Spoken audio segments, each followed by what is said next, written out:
We jump into the Reds here, and Brett got all excited here sitting next to me. Lot 8, 27-1 would be the one that's closest to you on your camera on the blue stick there. And then Lot 9 will be 27-2. We are gilt heavy in this litter. This would be a repeat mating of the popular Hall Barra there that won his class there at Georgia. Had about 4, 5, 6, 7, 8 people come up to me afterwards and say that Barra looked really, really good. And we didn't get the shake we needed that day, but thought that bear did a good, looked very good, and that family did a really good job. So, and then there was also another litter mate that I believe was third or fourth in the gilts and one of the toughest classes. So, dash one would be lot 8, and dash 2 will be lot 9.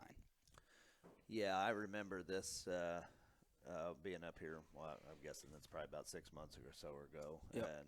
and talking that litter of pigs. And actually, I because of that litter of pigs, and because of a mutual friend that had seen some red carpet pigs, I actually went home and used red carpet just a little bit, and these things are probably a little smaller in terms of just physical size. They're not quite as mature as that litter I seen up here, but these red carpets have been good. That Hall Barrow was a class winner there at Georgia, and I for sure thought was a very good hog in that lightweight division. And this dash one, dash two, I mean, they look like the mating did last time. I mean, built for speed. I mean, that dash one's the greener one of the two in here right now, but her muscle pattern is right for a red one.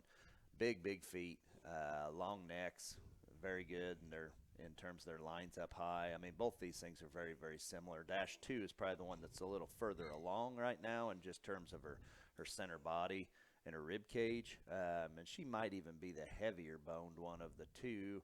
I think the difference is negligible there. Just look like really good feeding kind of red gilts that can be very good show gilts and very good sows when it's all said and done, because there's just not a hole in them.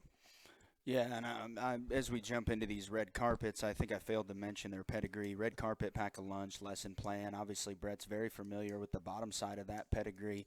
That particular sow would have been shown by Trevor Rhodes, and kind of a staple here at Crestview in terms of all the kind of the good red ones come out of that particular sow or that particular line. This dash one and dash two, if they want to hook up here instead of run around like crazy pigs, but I think these two are very good.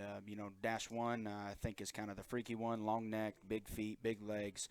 Just needs time in a feed bucket to go. Her head shape and just her look out front is second to none. Love her ear set and just how everything puts together from the side. Square kneed, good hocked, and still very bendy in terms of her rear leg.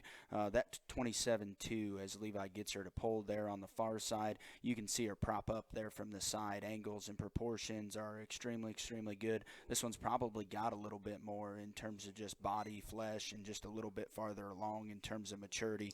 But I think these two are very good. There's a pile of gilts in this particular litter and one male that we'll showcase here next. But like this pair and what they represent, and very proud to offer them.